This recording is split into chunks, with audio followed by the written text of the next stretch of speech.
and the hero's journey we all experience. Let's jump in with our host, Dylan Watkins, as he introduces today's guest.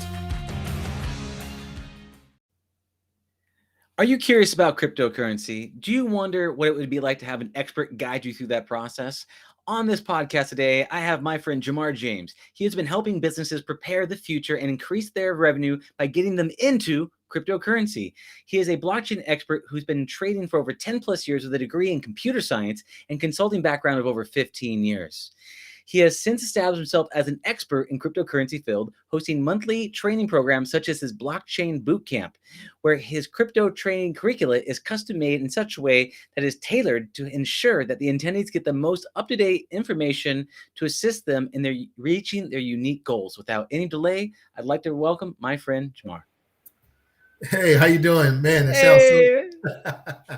I'm excited to have you on, man. It's been a minute, dude. I remember us being at the same co-working space and me hosting these VR metaversian events. You hosting these blockchain events, us talking about swapping back and forth. And fast forward to today, man. It's I think we both were visionaries back then. It was 2016 and 17. I see you guys, developing virtual reality games, and now everyone out in the world is talking about metaverse and crypto. It's funny how both the worlds sound the same. Like if you say the word metaverse to like anybody in my world, they're like, oh yeah, virtual reality, multiplayer virtual reality, I do that. But they don't think about crypto. But in your world, they say metaverse. You're like, oh yeah, you're talking about the decentralized networks and the DAO and crypto. It's funny because we use the same word to mean two different things. And I think we're somehow being squished together in a box. And I kind of want to unpack this box with you. Yeah, well, I mean, I think the box is that the metaverse and virtual reality, where there's opportunity for money to be made in these worlds through NFTs and through cryptocurrency. So, the metaverse is the future of the world, and the cryptocurrency is the future of currency. And so that currency is going to be used all over in that metaverse. And I think, the acceptance of both is becoming mainstream. Yeah, I mean, I think of it often much like for myself, virtual reality, where virtual reality is like it's like a peak of different technologies, of the written word, of video, of audio, of headsets, of displays, and it all comes together into this one thing. But it's not the final peak; it's just one peak of multiple peaks. Same thing with cryptocurrency. You have the blockchain and the networks and all that, and then we're gonna start smushing these things together. So it feels like this is the world that we're going into. What I'd like to do is unpack a little bit of your journey. I want to know what got you into cryptocurrency for yourself. What was that genesis moment, and what got you to take that leap to actually start investing? Man, that's an awesome question. I mean, for me, I started off in, I have a background in computer science. I was in the military, and I used to say that, being in the Marines, I seen a lot of young guys. They would re-enlist because they didn't have a financial plan. It was really, society has developed an environment where working a 9-to-5 or security is, preferred over freedom. And so, when I got out of the military, my thing was I wanted financial freedom. And so I got into real estate, and, the real estate was good. It was going well. I was in Arizona, and when the market crashed, I seen that the banks, the executives, no one really got punished. They were giving out the loans, but the average person really took the crash of 2008, 2009. It hit them hard. I had a lot of realtors working for me at that time, and they all had to build because they couldn't do short sales. And so, the money that I had, I got into trading. I left, the economy. It got me into trading, and I realized that, there was so much money being made in the markets, even though the economy was bad. People were worried, foreclosed on. People in the trading markets were still thriving, whether the market went up or down. Banks, whether people had money or not, they still charged them a fee, and they made a lot of money over overdraft fees. And it was like, how they're still prospering when no one has money, but they make the money off of others people's money and also charging them fees. So I got into trading as, a way to educate and help my family. But then I also realized from the real estate, I got audited a lot. I used to flip properties. I got audited, and really, to be completely transparent and honest, I thought getting into cryptocurrency, I would own my money, and the IRS wouldn't be able to get it. They wouldn't be able to freeze my accounts. They wouldn't be Yeah. able to, stop me from being mobile. And so, really, the whole crypto idea was like, oh man, I could actually have assets that I could actually own and can be compensated. And then once I got into the community, I realized there was a whole underground. It was about peer to peer. It was about cutting out the middleman. It was about ownership, and I was real big on, freedom when I was in the Marines. That's how they got me in, right? Hey, fight for the country, become free. And then I realized that even our people in the military were financially enslaved. They couldn't leave because they didn't have any. I mean, you think about it, you spent 4 years as a grunt in the Marine Corps. What job do you get? Either a policeman or security guard. You didn't really learn skills. And so the financial markets was a way to empower. My mom worked 35 years at the post office, retired, and she spent her whole life working for the post office. Where, in the markets, I made 200,000 in 1 month, and it would take her 2-3 years of her life to make that.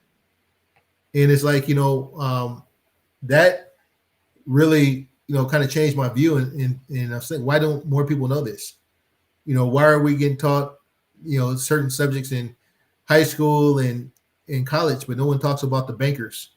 No one talks about the bonuses that, the financial guys get in the markets. No one talks about the money that can be made trading at in the manipulation in the markets. Couple things with that. So one,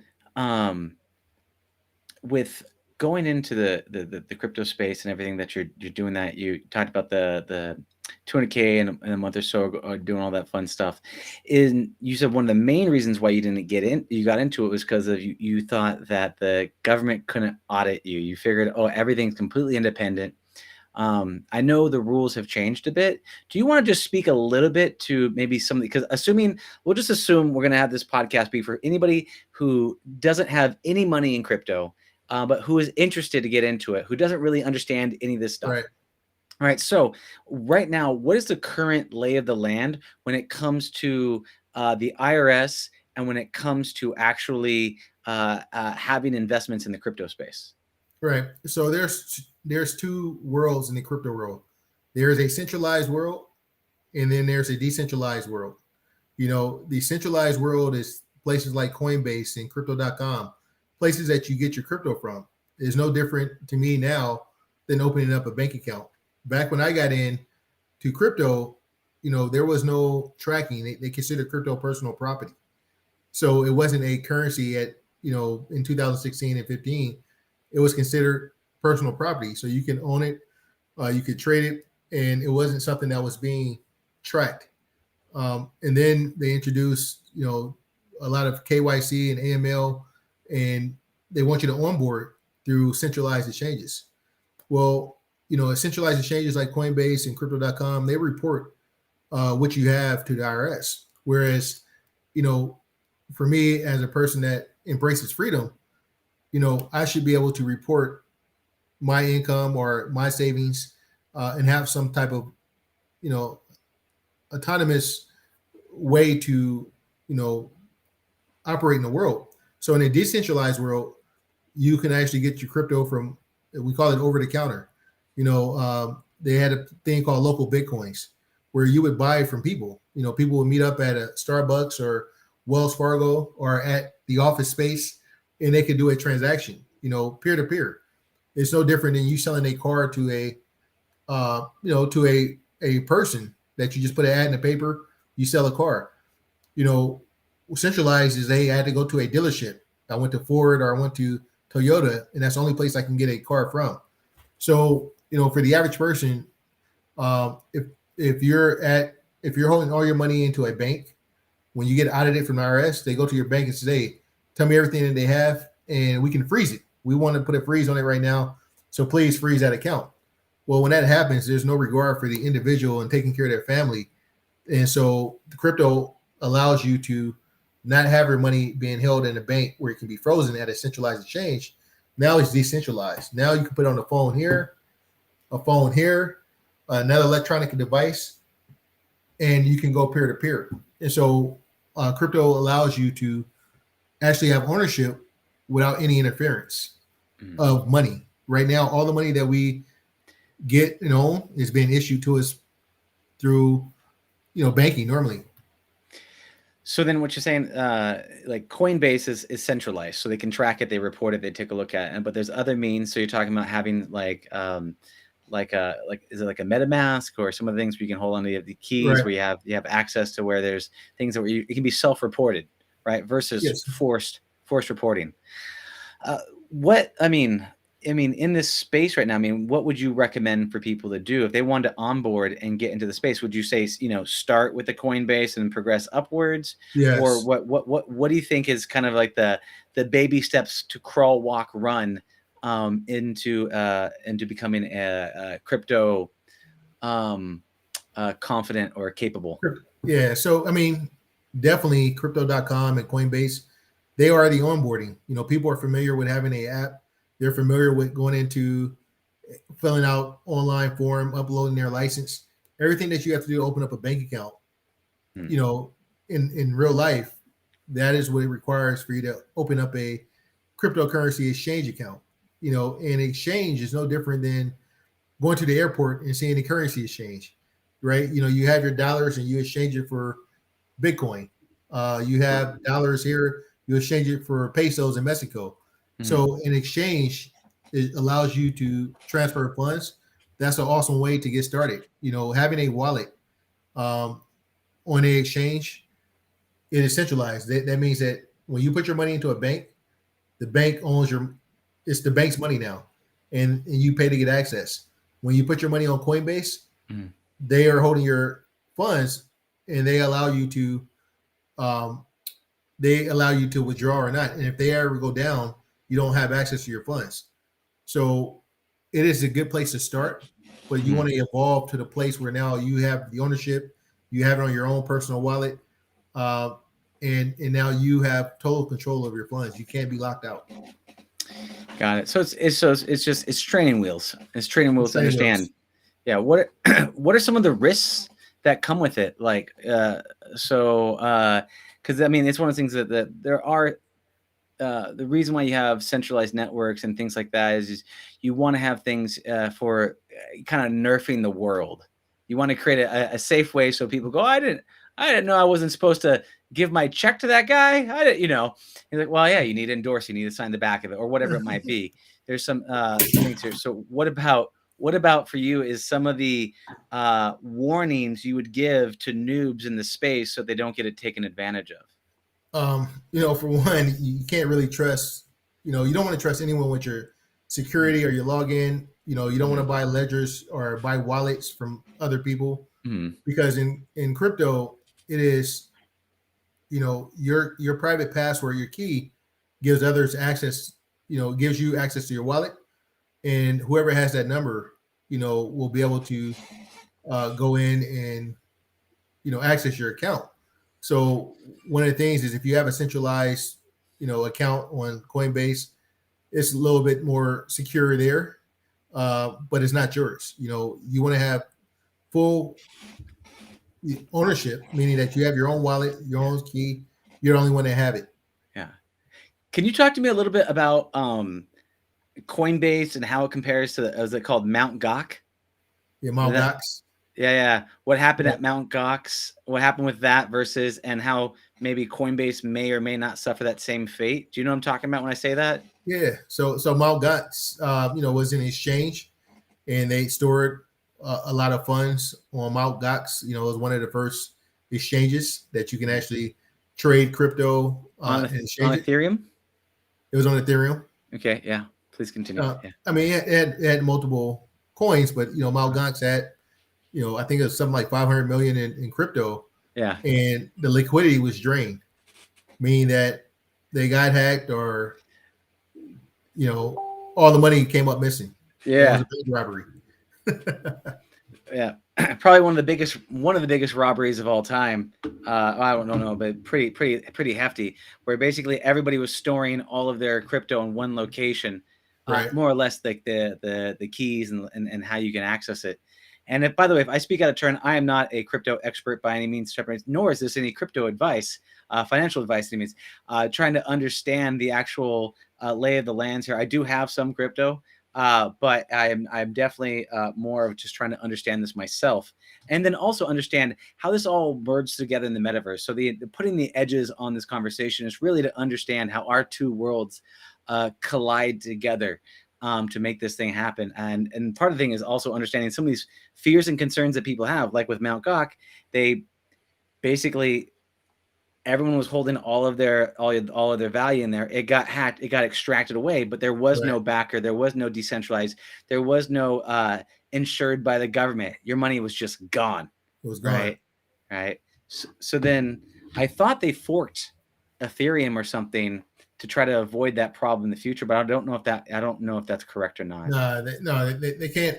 I mean, the problem is that once the crypto have been taken, it's on the blockchain, so it is extremely hard to disappear with crypto. Normally what happens is it's just broken down into thousands of pieces, but the wallet still can be tracked because every transaction. So it's much harder to launder or to take crypto. If someone wanted to track that wallet or track the chain, that is what makes crypto secure as well. It is once it's on the blockchain and you can see, you can actually follow each wallet that each transaction moves to.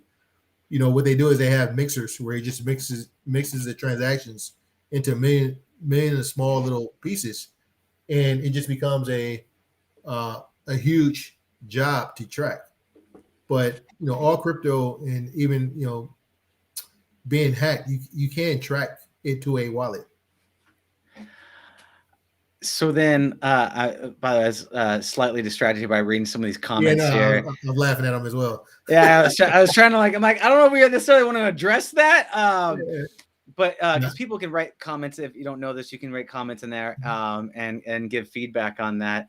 I don't know in terms of answering any of these questions, but looking at it around personal freedoms, right? And looking at around empowerment, like, so what you're really standing for right now is personal freedom, empowering people to make their own decisions, and also to detach ourselves from the government, because the government, sometimes when you give them a bunch of money, they have a tendency to just kind of light it on fire or do whatever they want with it. I wish it was on the blockchain, by the way. That would be very fascinating to see. And being in the Marine Corps, I love America, right? But I also want people to have freedom. Yeah. And some of the things such as putting your money in the bank and allowing someone else to make money off the hard-earned money that you've worked for. You've done a lot of sacrifices for your family to get the money, and then you give it to someone else to trade and capitalize off of it. It's like, well, why aren't we doing it ourselves? Like, why aren't we in the market trading our own money and leaving a legacy for our family? A lot of times our even after you pass away, right, your money gets stuck up in probate properties, real estate, and how do you leave? Don't you want to leave it to your family where they have complete ownership of it? Going places like Puerto Rico, you buy a house, it is not taxed. The first property you buy in Puerto Rico forever. It gets to it stays in your family forever. And it's like, to me, that's fair. Wow. That's incredible. So if you buy a house in Puerto Rico right now, it doesn't get taxed. Is that the rule? Like, I don't. Yeah, it doesn't get taxed. Oh, wow, no idea. What about? Let me ask you this: what are some things that are people have misconceptions about the crypto, or they have things that they believe to be true that aren't true, for someone that's inside the space? Because there's people on the outside looking in. Right. What are some common misconceptions that you have to kind of dispel as you're educating people through the process of crypto? One, it's not illegal and people don't launder money through crypto. I mean, reading in one of the comments is like, it is, if you're a criminal, cryptocurrency is probably the worst place to be, because every transaction, every financial transaction is tracked. So, with cash, I give you cash. The 98% of all money is money through banks and cash. I give you 100,000, you walk around the corner, no one knows where 100,000 went. If I send you crypto, I know it went from me to you, and now we can track that transaction, a chain. Another thing is that you know people don't just get hacked. It's negligence. They'll click on a link or they'll give access to someone to their account. Most of the fraud and losing crypto becomes it's due to people's negligence. They'll show someone their private key, or they'll click on a link that basically said, give me permission to check your account. Things like that happens. If you're secure, crypto is really secure, and having that private key, if you lose it, you lose access to your crypto. And so, it's empowering. Crypto is empowering. Yeah. With that, I mean, you're talking about like you don't show people your key. You don't. There's some commonality things. You don't leave your wallet on the street complaining that someone stole your wallet. Right. There's obvious tax with that. When going into like the whole like crypto space and educating people on this stuff, do you set people up and say, okay, these are the things you need to follow, these are the things you need to do? Do you like paint a path for them? Like how do they prepare for this? Yeah, so when they come into our mastermind, we have a mastermind of traders. We have teams that we put people on. We make them do this simple task. As far as first step is having a wallet, and then transferring money from yourself, from $1 to another dollar. That's a wallet. One Ethereum to Ethereum wallets. We have you do steps to actually go through the entire process of having crypto, moving it to crypto, cashing it out, cashing it back in, trading, setting up your charts, knowing where to host it, security. We give them a checklist of things to do in a mastermind environment. And then once they've checked it off, they're, those are the kind of the foundation. It is moving crypto around, securing it, being able to transfer it and translate back and forth from fiat to currency. And right now you've been, going from cryptocurrency in those areas into looking at the metaverse. Like how has the metaverse kind of shaped you in the areas of what you've been looking at with cryptocurrency, and like what are you seeing on that path from your side of the fence? Yeah, so for us, cryptocurrency was one, we all got into it really to acquire wealth, right? To acquire wealth and hold our own wealth. And as we want to interact with other guys in the crypto community, we've seen creations of, we've seen NFTs, non-fungible tokens come on the scene. And it was an opportunity to get in early and acquire more wealth, right? Buying NFTs and cutting out, having royalties for artists and content and pictures. And, we started collecting crypto. And now we're moving to a space where, we have ownership in certain games or certain exchanges. The metaverse was the land. There's a large community, and they want somewhere to hang out, and they want to be in. They have property, so you only have a certain amount of property that's in one land, in one space. So think about having the Mario Brothers game, being in the 80s and seeing Super Nintendo, actually being able to own pieces inside the game, and also get paid or get royalties for people playing the game. Cryptocurrency is creating a whole nother economy. The wearables in the metaverse, having an avatar, a representation of you in the virtual world, and now you want to dress them, or you want to put. Do you ask a question? Do you spend time in there? Like, so like as what you're talking about, right? This is, so you have money, right? Right. I say the word money. You have wealth. You have some sort of currency that you have. Right. Right. And you're like, oh, we want a place to be able to hang out together. So we're going to go inside the metaverse, which means you can be inside a place where now you can do stuff with that money. You can buy property, you can buy clothes, you can do things. Like as a VR developer, as a VR entrepreneur, as a dude who runs a studio where we build multiplayer VR games, we do go inside there and we hang out with other people inside these virtual worlds. Like, do you Right. spend time like Yeah. inside metaverse areas? What and where do you hang out? What do you guys do in there? So, I mean, even back when we were in the office together back in Mhm. 2017 and 2018, Yeah. you know, I was one of the first groups that were on Verbella, and you know, being in a small space and having a global mastermind, you know, we would used to meet there on a Saturday morning and go through our training. So we could actually put our training up on the walls in the metaverse, and we would walk. We would actually, you know, go into the Verbella, walk to different classrooms and campuses, and we would be able to, with our avatar, you know, watch the same thing at the same time and watch training and go over crypto trades together. And so we just did it in the metaverse because we thought it was cool and wasn't being recorded. You know, and we could talk in and out, and we had our private room inside that space. So you know, of course, we use Zoom. We use Zoom now a lot, but the avatar allowed us to do certain things behind closed inside a game. Is it now being watched? Is it because you're talking about like because you want a certain amount of privacy, especially with money and things like that? I mean, generally Right. people don't post their bank accounts or whatever they do online. But like, what is there areas that were anonymous and now aren't anonymous? Are there ones that are compromised, or how does I it mean, stand like now? you know, like so Zoom and Facebook, you know, a lot of your stuff is stored. You know, so even the conversations, the recordings. I mean, people houses are, you know, with Alexa. You know, if you ever call Amazon, you know, a lot of that stuff is stored on their servers because they want to remarket and retarget you for advertising. But you know, a lot of, you know, the world has become so intrusive, right? There's smartphones, your cell phones are tracking everything you're saying.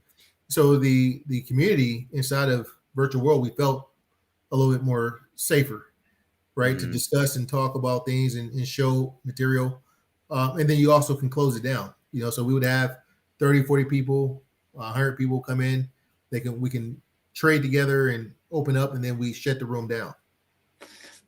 Got it. I got it. So it's just it's an extra layer of protection, and then you could kind of it feels like you have a bit more control over the environment. A bit Okay. more control Mm. and also your avatar, Yeah. right? So you kind of feel like, well, hey, that wasn't me, that was my avatar. Right? You know, I mean, it psychologically it feels like, hey, well, you know, that was a character in the game.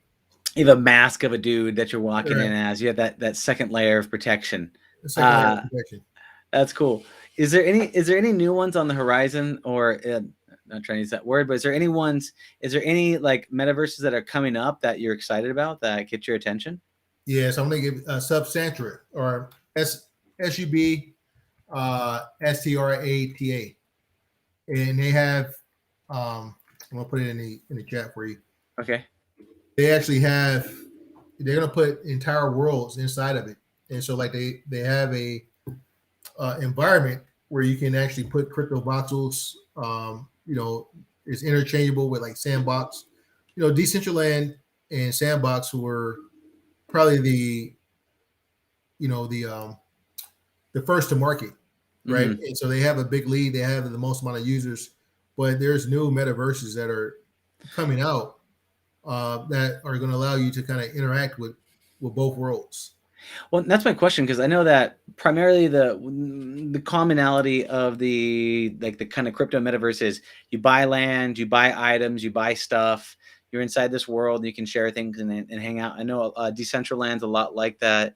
Right, Same thing with Sandbox. Sandbox is kind of like a Roblox style looking right. kind of common environment. What's the main difference with Substrata? So Strata is it allows the wearables to kind of go across chain. So whereas like Decentraland and a Minecraft are kind of together, and then Sandbox and Roblox kind of have some of the similar building.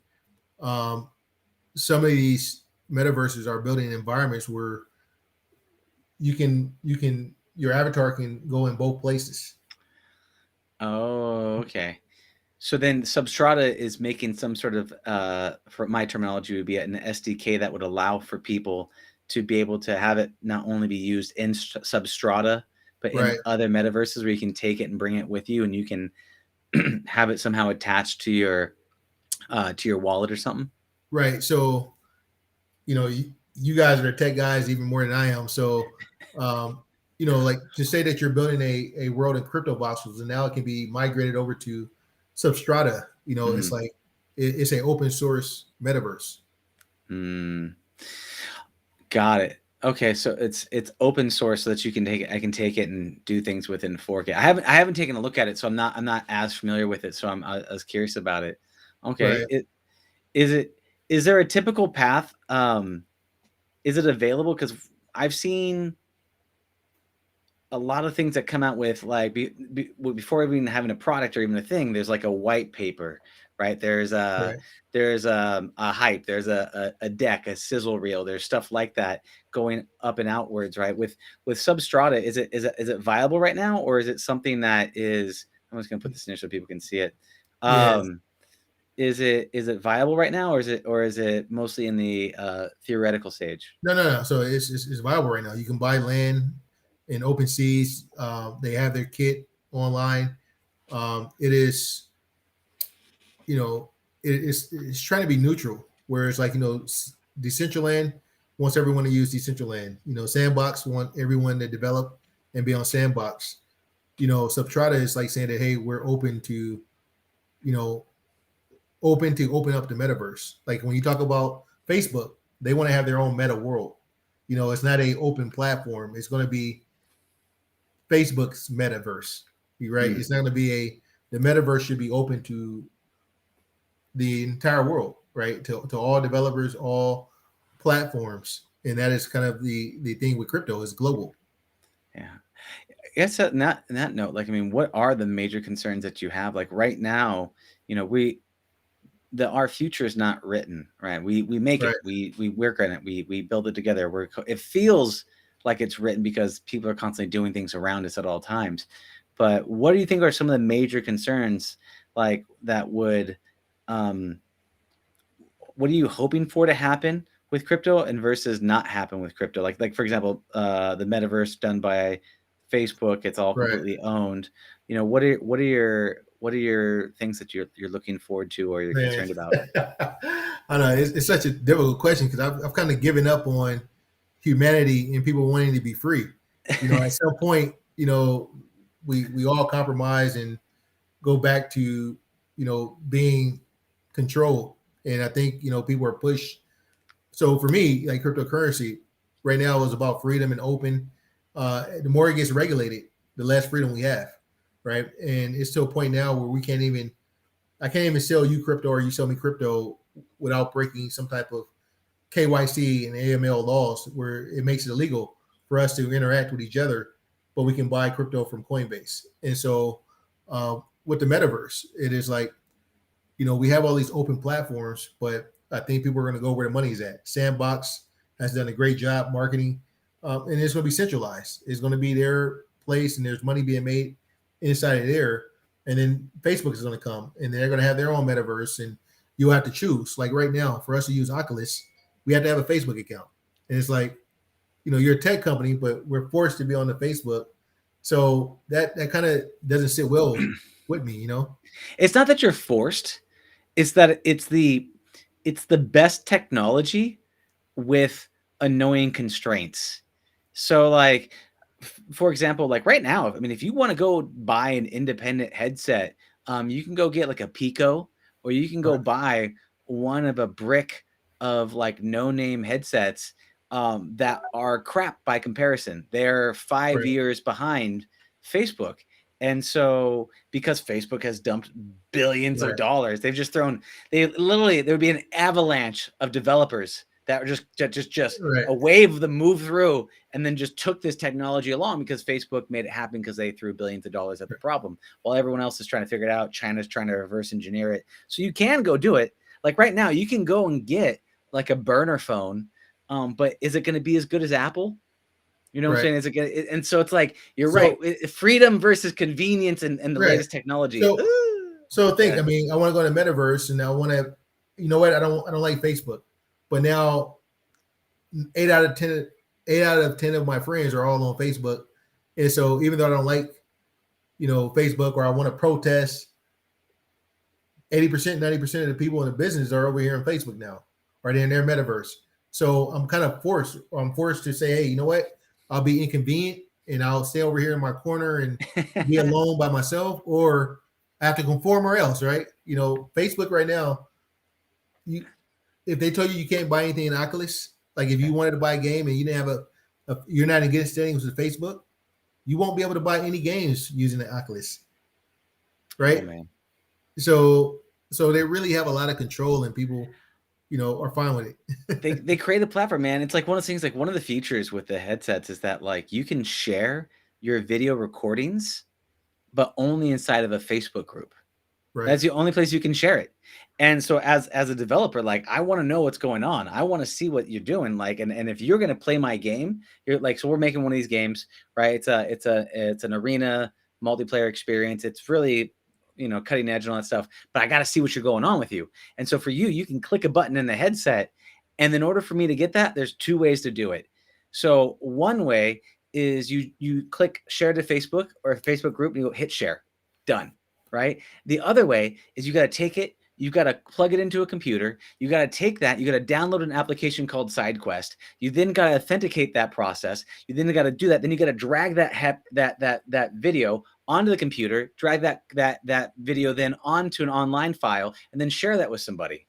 And so it's like, and Facebook could just click with a button, but because of that, I've been forced to make Facebook groups and other things like that for the convenience of the factors. You should be pissed off, man. We should be going through a revolution right now. We have to make so much money so we can have the resources to create our own platform.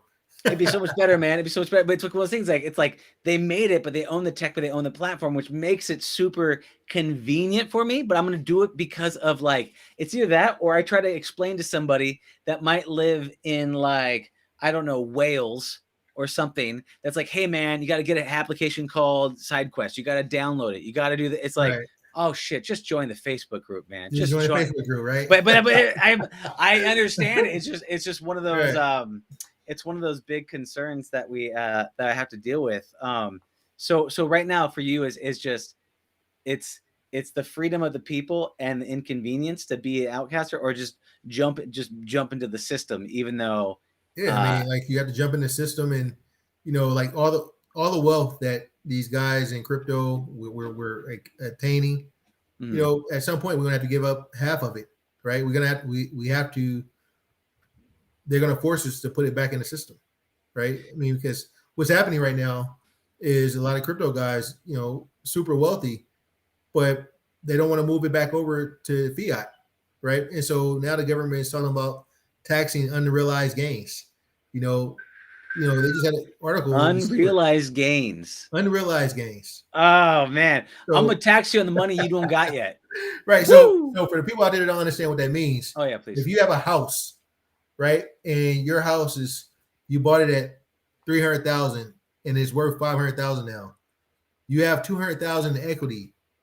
They're actually talking about in California of taxing the unrealized gains, making you pay something on the profit, because what's happened in the last 12, 18 months is that after COVID, a lot of people say, hey, I don't know if I'm going to have a job. I'm just going to store it. I'm not going to spend. And they're like, well, no, you have to spend. And they're like, no, we want to hold our money because we don't know what's going to happen with the economy.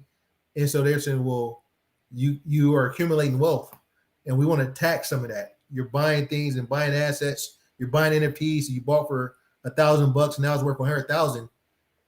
You need to sell it. And they're like, no. Well, it's like, all right, well, we're thinking about taxing unrealized gains.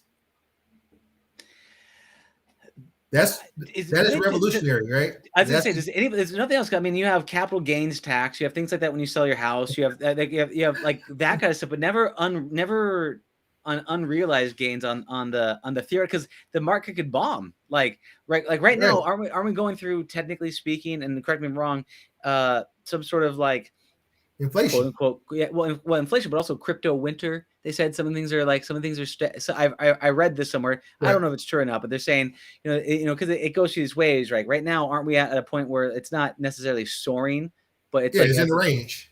Yeah. It's in a range, or it's not moving up or down. It's kind of the market has dropped, but it's in a range, and probably until March 15th to the Feds raise the interest rates. I think the entire economy is going to feel it, and I think crypto is resilient, and it's going to come. It'll come back up, but I think the economy taking a dip or Feds raising the interest rate is going to affect everyone. It affects crypto, affects the economy, it affects everyone. So what you're saying right now is, so right now, like, everyone in crypto is used to this kind of up and to the right graph over time, right? Time Right. horizons, right? Right now, it's not doing that at the moment. It's not jumping up to the right. And what you're saying is once they raise the tax rates, or once they raise the interest rates and it goes up, everyone's going to then dump their money back into crypto, and then that's going to cause it to spike up. Is that what you're saying, or did I misunderstand? No. So I think crypto spikes down with the rest of the economy. Mhm. It drops too, because people take the profits and they sell and they liquidate, and then it recovers. Mhm. But it does spike down with the economy. Got If the economy is doing bad, I think crypto temporarily does bad as well, and then it mhm. recovers faster. Got it.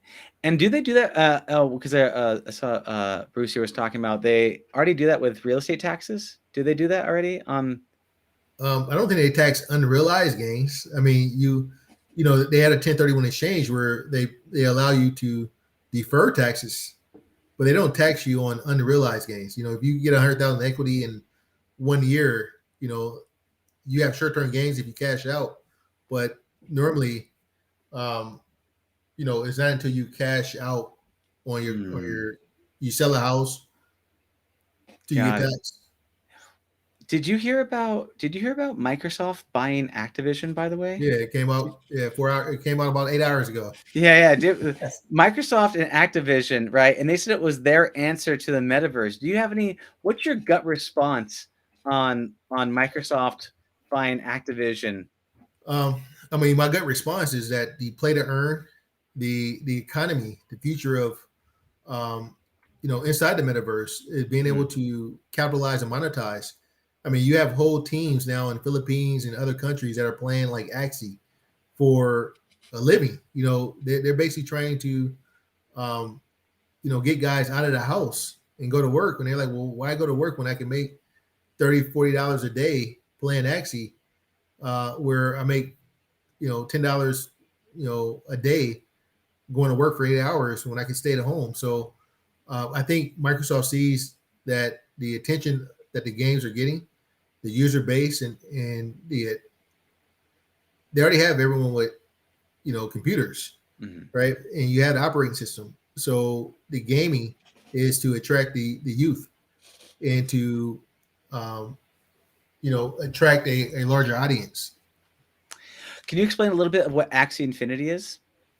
Uh, Actually, Infinity is considered a play to earn game, meaning that you earn points. You earn points that are cryptocurrency that you can convert into dollars for playing the game. So, Axie Infinity is, in crypto, there's a lot of play to earn games. And that is kind of the new buzzword moving into the metaverse, is that these games are rewarding you uh, for in game activity. Whereas before, in the first version, you would just get points and you would get levels up. Now you're actually earning cryptocurrency that you can cash out from the games. And from what I understand with the Axie Infinity, you're basically playing the game, and your goal is to find these axes. And the way that you make more axes, I believe, is with smooth love potions. I believe that's what it's called. Yeah, you have love Uh, potion, and you also have breeding. so you They, breed they, new characters. you can breed new characters, right? Mm. And you can sell those characters. It's that Pokemon Go style.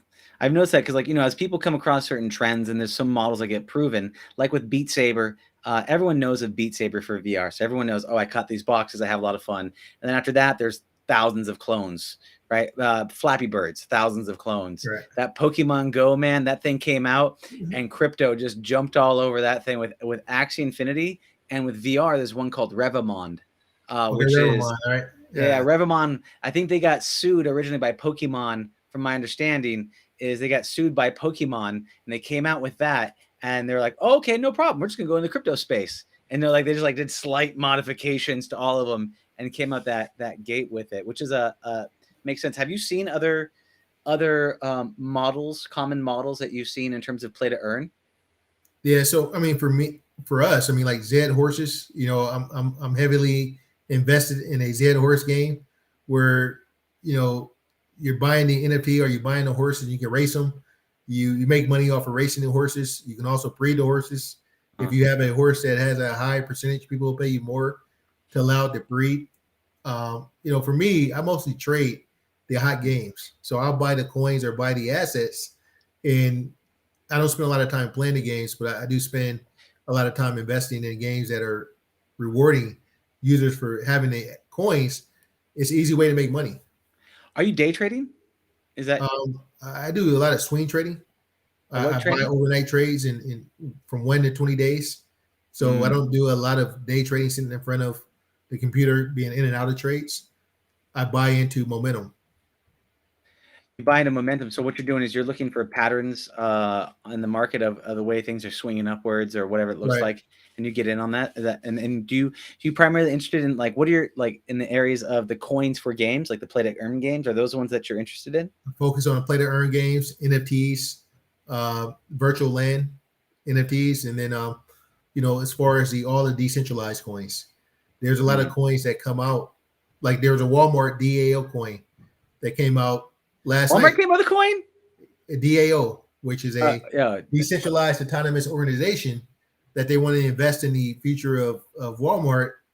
And I bought the coin last night. Spent like 600. Today is 7,000. Like overnight.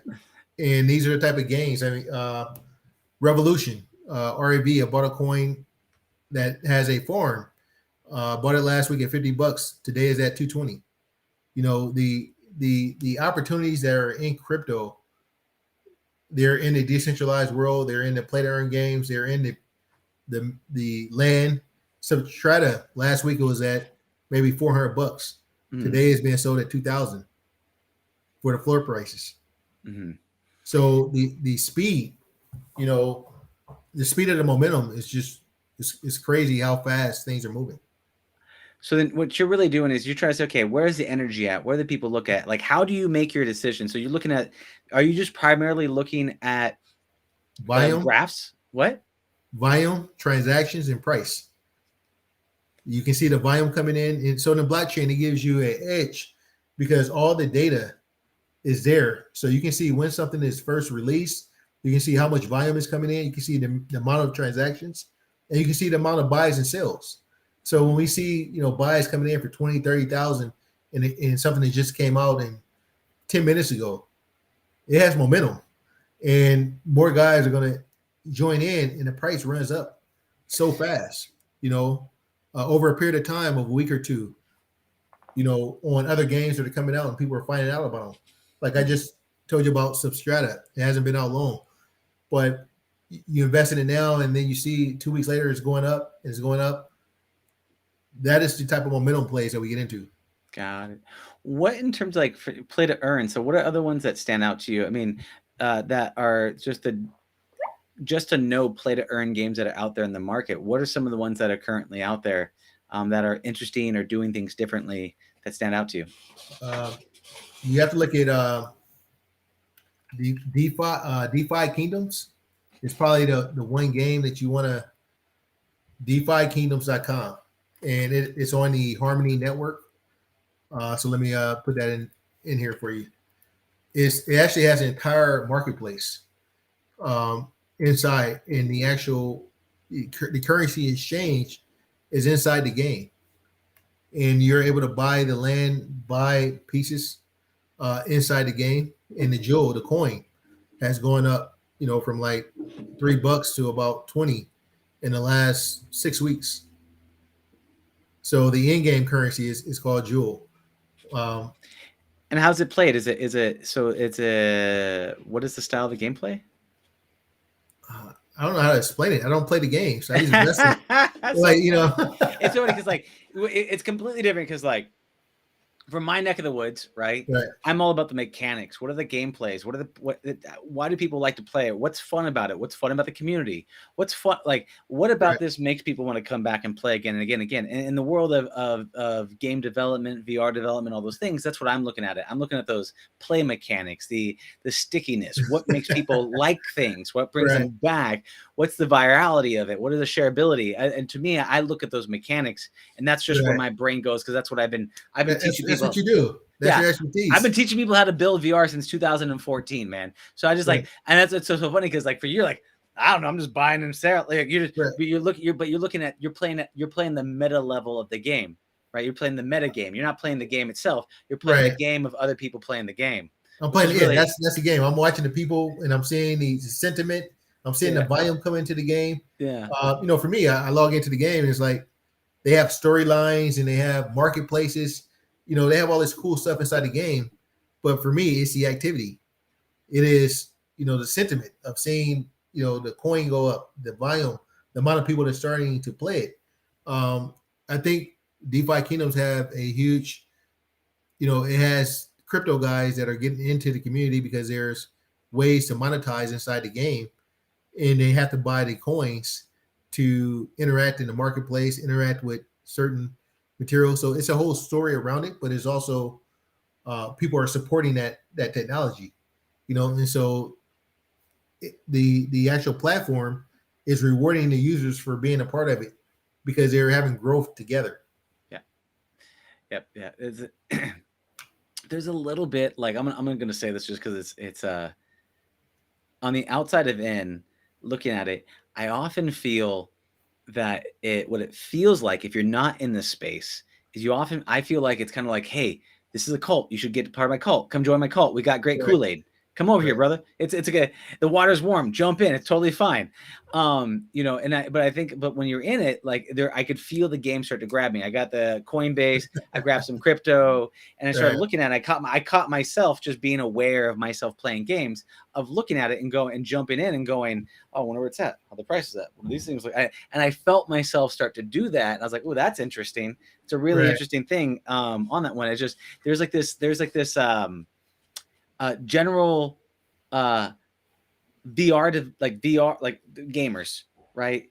Right. I saw this post on Reddit, and it was like and no, there's no offense I'm throwing it, Right. so I'm just gonna I Yeah. saw this post, and so I get it's gonna be going when I start out with that comment, but it was like greedy crypto people meet their match, angry gamers. That was the Angry title, gamers, like right. angry gamers. And we're talking about, like, they're like, don't mess with my game. This is where I have fun. Don't you microtransact, because it smells of microtransactions, right? Right. It smells of that kind of stuff. And then they're like, don't you steal my fun, right? Right. But really, it's like, but on the other side of it, there's different games being played. How do you see these two worlds coexisting? Like, how do Well, the angry gamers and these greedy crypto guys get together? Like, what does harmony look like for everybody? it looks like Twitch and internal games. Like there's a site where now the Internal gamers are games? selling their clips, and it's called internal. I'm gonna send you the link for that one. And it's the streamers now that are getting into crypto, and they're allowing their gameplay to be shared, and so now they're starting to earn. So the fun in gaming now has become a game to make money as well. And so I can see it from their standpoint, because I would probably feel the same way if I was a big gamer. I buy all gamer equipment. I have 3 monitors here. I have a gaming laptop, and I don't play any games. just mining Yeah, that stuff. it's for the advantage that I have inside of being able to have the video card. And so Yeah, they may be mad because all the graphic cards are going. The crypto guys are yeah. taking all the graphic cards, and then I'm here with a high tech computer, so I could actually take advantage of the markets. Yeah.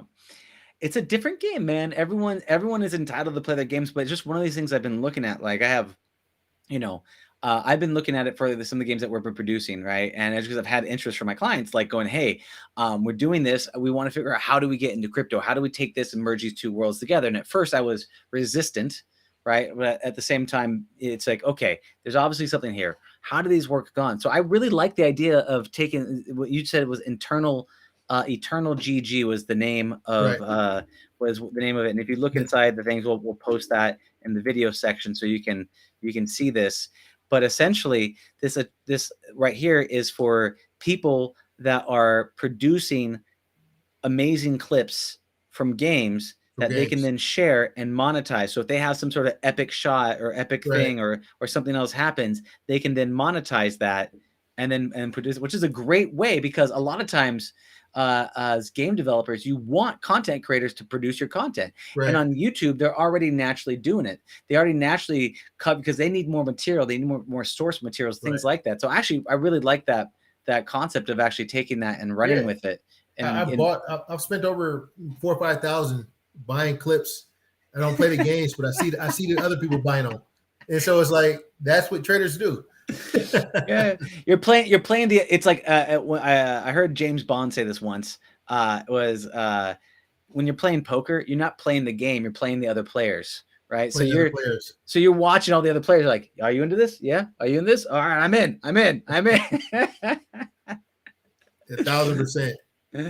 And so, that's one of the reasons I had reached out. I was like, the virtual world, the opportunity to make games, I wanted to make something for my community where they can actually play in the metaverse, and we could have, like, my thing was like, oh man, can we make a virtual world that's like Wall Street, where my guys can come onto a floor and can we trade together like they traded in Wall Street, but can we do it in the virtual world?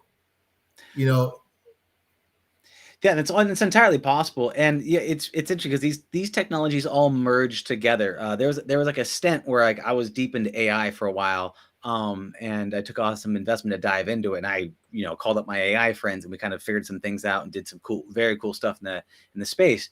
But with this, I mean, what you're talking about is 100% yes. It's just figuring out what would get people, what would enhance the value of what you're talking about, because what you have is we talk about the games. People play the games because of the love of it, and a lot of times. So my big thing in the area is multiplayer games.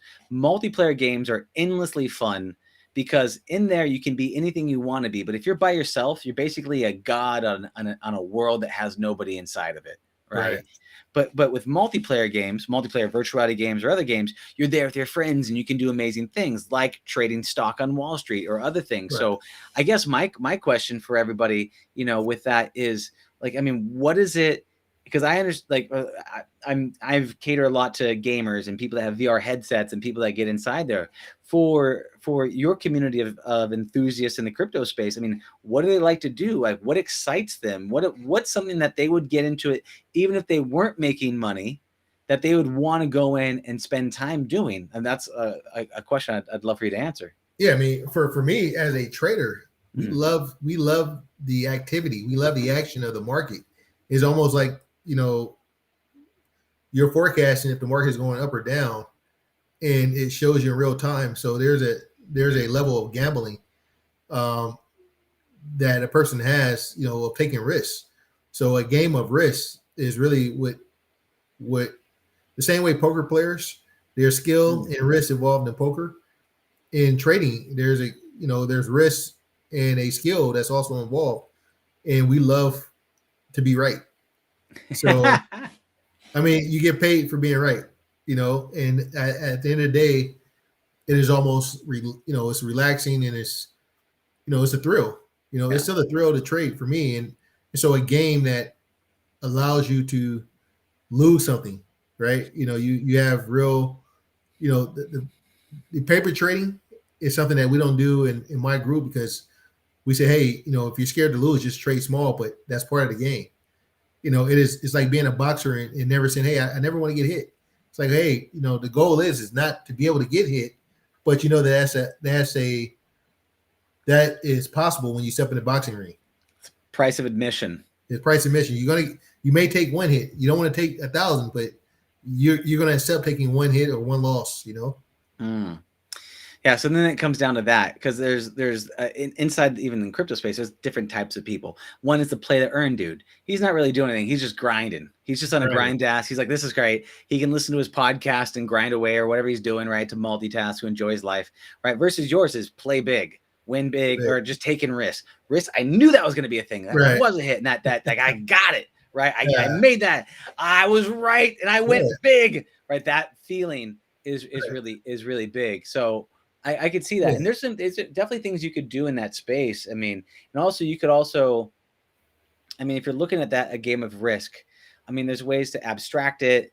There's ways to make it a betting game inside there. There's ways to substitute. I mean, from my perspective, substitute money for time, or substitute time for something else, to where there's something on the line. You could be risking the cash, or you could be risking something else that costs you something. And I don't know what that looks like. But that's the things I would look at. And then overall, the main question I generally ask people when we're going into the world of VR, like if this was like a consultation or any of those types of things, I'm guiding people through this type of thing, is like, why do it in VR? What makes it better in VR? What about the experience actually makes something that's more valuable than looking at the patterns on a 2D screen next to your giant PC rig that's currently mining crypto in the background? Like what makes it more valuable? And that would be my thing. I would look at, and I would explore with you. I'd explore what's the value of, you are basically looking at patterns, trying to predict patterns. So could we do an aggregate of all of this data, bring it into some sort of 3D visualization, and represent the data in a way that would give you the better way to predict these patterns and make better assumptions, while still making it as easy and as frictionless as possible for you to bet money quickly and safely and all that fun stuff. So those are the kinds of areas I would go into and I would explore with you, looking at those types of things and see where in there would it be more fun, or would it make you better at it? You know, in what way? You know, and I think it's the different, you know, it's traumatizing when a person is sitting in front of a chart and they lose money and they see it dropping and they see they count, you know, going into the red. That is something that a trader experienced. But now if you can actually change that experience of winning and losing inside of a virtual world, and you're saying that, hey, now he's pulling a lever when he wants to put more money, he pushes up, or he pulls down when he wants to take money out of the market. Now it's like you actually change trading. You know how, like right now, a lot of people use charts. I don't use charts to trade, and they're like, well, no, like for the last 20 years, we've been taught to use a chart. They see the candlesticks, the red little ticks, and the green ticks, and it's like, well, now if I introduce and says, hey, we don't do that, it becomes well, what do you do? Like curious, like, well, how do we do it? And they want to learn a new way. And so I think the games in a virtual world, it introduces a new way, you know, of playing, you know, and it could change an industry. I think trading is going to change in general. It's not going to be, you know, you could actually have I seen one site that had a game like a maze, and the guy was trying to get around the maze, and there was a wall. So when the wall hit, it was actually a sell wall, and the guy was trying to get around the sell wall, and that was a trading representation of what's happening. The buyers and sellers, the army, an army of red and an army of green. Which one is going to win, the buyers or sellers? Yeah, that's interesting. I mean, so I would look at that again. If this was like an idea extraction, where I'd work with you through the process, pull out these things, and then reverse engineer some sort of virtual world. What you're telling me is like, there's a couple things going on. One, when people lose, there is a trauma, PTSD feeling of losing money and feeling helpless. So if you could minimize the pain of loss, right? And there's a bunch of different ways to minimize that pain of loss. Through extracting lessons, changing the meaning, doing whatever. But whatever things, there's ways to actually minimize it in the virtual world that would be beneficial. Another one is to maximize and increase the value of a win, right? And that's another way, is on the upside to feel better. So maybe there's a room of people, and then you're seen as the king dude because you lay all your things on the table. So everyone in your trading group can see that you're the one who was the most right out of the week. And you have those trading polls. So that's another way, dope, man. right? So you're looking at minimizing the pain, maximizing the reward, And then also the other one is your ability to solve problems by using 3D spatial designs. And so what that is we're really good at using spatial things and figuring out those puzzles, right? We see a rabbit going into the bush. There's only so many ways to get out of the bush. And so we're constructing that. So then we'd have to then look at data visualization to say, can we take that data, bring it in and interpret it like you're talking about a buying wall? And so, okay, what other options can we then facilitate to get someone to think strategically about this problem? Well, maybe they can't do this here. Well, what if they build a bridge to another crypto? Then they go over that way and they take that one to that one, and then they can kind of leapfrog past the problem. Maybe that's another way. But then these are some of the different ways that I would be thinking about this problem with you, and then figuring out what is something that would resonate with your community of people that would really lift them up and get them excited about it. So these are just ideas, brainstorming kind of thought process of us trying to get these worlds to merge together. Right. And taking what your game that you're playing, right, and the gaming that I play, right, and seeing how they fit together. Man, I just love the way your mind works. You just took a whole thing and made it into a gamer's visualization, which is awesome. It's amazing. What I do, this is the world that I live and breathe, but it's super fun. But this is great for me and you, because like you're spitting out all these reference points and you have all these companies and all these games and all these, I was like, I have no clue. So it's super fun to mix and match these things together with what you're doing with the cryptocurrency, with what you got going on with your mastermind and all of this stuff. What's your holy grail? What's your end game? What's your big win for yourself? I mean, for me, it is actually creating, one, the community, but also creating a kind of like a franchise. We call ourselves the digital bankers.